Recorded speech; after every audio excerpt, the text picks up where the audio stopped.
भारत हर क्षेत्र में एक उभरता देश है, जहां आज महिलाओं के लिए भी पुरुषों की तरह अनगिनत अवसर हैं।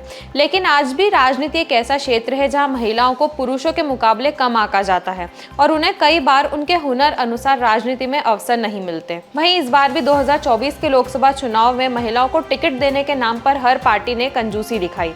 हमारी आज की रिपोर्ट भी इसी विषय पर है, तो आइए आपको बताते हैं कैसे इस बार भी चुनाव में महिलाओं का हक मारा गया। नमस्कार, मैं यशस्वी जोशी स्वागत करती हूं आपका यूबीई न्यूज में, जहां हम न सिर्फ खबरें लाते हैं बल्कि उसका बारीक और सटीक विश्लेषण भी करते हैं। नई संसद भवन में पिछले साल पहला संसद सत्र बुलाया गया। तब भारी सस्पेंस के बीच राजनीति में महिला आरक्षण के लिए नारी शक्ति वंदन अधिनियम पारित हुआ। बेशक संसद और विधानसभाओं में 33% महिला आरक्षण लागू करने की कोई तारीख तय नहीं है, लेकिन उसके बाद ये पहला आम चुनाव है और उस दिशा में ईमानदार पहल की अपेक्षा बेवजह नहीं थी। हालांकि वह उम्मीद पूरी होती नजर नहीं आई। विधेयक पारित होने के बाद पिछले साल के अंत में 5 राज्यों के विधानसभा चुनाव हुए। तब भी राजनीतिक दलों की कथनी करने का अंतर देखा गया था।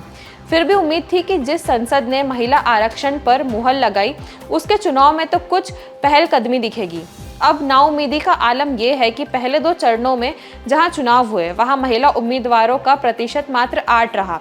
अगर 7 मई को होने वाले तीसरे चरण को भी जोड़ लें तो ये आंकड़ा 9% तक ही पहुंचता है।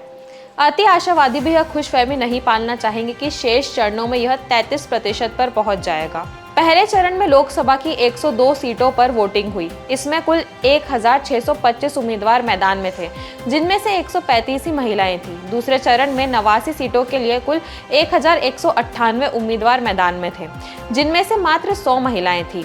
वचनबद्धता 33% की और अमल की ईमानदारी 10% की भी नहीं। यह वैचारिक बेईमानी नहीं तो और क्या है। देश की आधी आबादी को वोट बैंक मात्र मानने की मानसिकता से राजनीतिक दल कब उभरेंगे। पहले चरण में जो 135 महिला उम्मीदवार थी, उनमें से भी राज्य की दृष्टि से सबसे ज्यादा हिस्सेदारी उन्हें तमिलनाडु में मिली। तमिलनाडु में 76 महिलाएं चुनाव लड़ रही है। हालांकि राज्य के कुल उम्मीदवारों में उनका प्रतिशत 8 ही बैठता है। दूसरे चरण में भी राज्य की दृष्टि से महिला उम्मीदवारी में एक और दक्षिण भारतीय राज्य केरल टॉप पर रहा। केरल में 24 महिला उम्मीदवार रही। राजनीतिक दलों की बात करें तो बीजेपी ने सबसे ज्यादा 69 महिलाओं को टिकट दिए, जबकि मुख्य विपक्षी दल कांग्रेस ने 44 को। राजनीतिक दलों की कंजूसी के चलते आधी आबादी को उनकी जायज हिस्सेदारी बहुत जल्दी और आसानी से मिलने के आसार नहीं दिखते।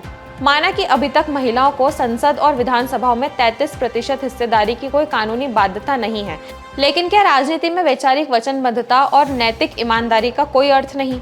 नारी शक्ति वंदन अधिनियम पर संसद में बहस के दौरान और उसके बाद बाहर भी कमोबेश सभी दलों ने कहा कि महिलाओं को उनकी अरसे से लंबित राजनीतिक हिस्सेदारी मिलनी ही चाहिए। फिर भी उन्हें टिकट देने में ऐसी कंजूसी क्यों? क्या इसीलिए कि अब तक संगठन में भी महिलाओं को अग्रिम पंक्ति में नहीं लाया गया है? जो राजनीतिक दल संगठनात्मक ढांचे में महिलाओं को 1/3 हिस्सेदारी नहीं दे सकते, वे संसद और विधानसभाओं में दे देंगे। ये दिन में सपने देखने जैसा है। उड़ीसा में सत्तारूढ़ बीजू जनता दल ही देश में एकमात्र ऐसा दल है जो महिलाओं को 33% टिकट देने की अपनी वचनबद्धता पर हर चुनाव में ईमानदारी से अमल करता है। महिला प्रतिनिधित्व के नाम पर टिकट पाने वाली महिलाओं में भी आम परिवारों से नहीं बल्कि राजनीतिक परिवारों से ही आती है या फिर सेलिब्रिटी मानी जाती है। इसके लिए इतिहास के पन्ने भी पलटने की जरूरत नहीं। वर्तमान लोकसभा चुनाव में जो महिलाएं टिकट पाने में सफल रही, उनकी पृष्ठभूमि पर नजर डालना ही पर्याप्त होगा।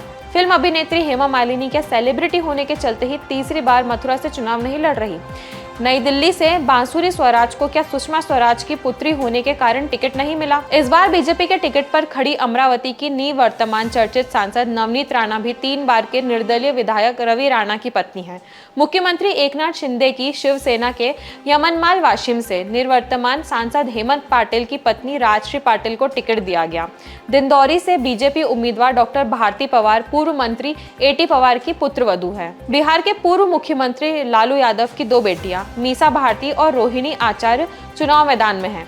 जमुई से चुनाव लड़ रही अर्चना रविदास आरजेडी नेता अविनाश कुमार विद्यार्थी उर्फ मुकेश यादव की पत्नी है। इसी तरह मुंगेर से आरजेडी उम्मीदवार अनीता देवी महतो बाहुबली अशोक महतो की पत्नी है, जबकि सिवान से जेडीयू उम्मीदवार विजय लक्ष्मी कुशवाहा विधायक रहे रमेश कुशवाहा की पत्नी है।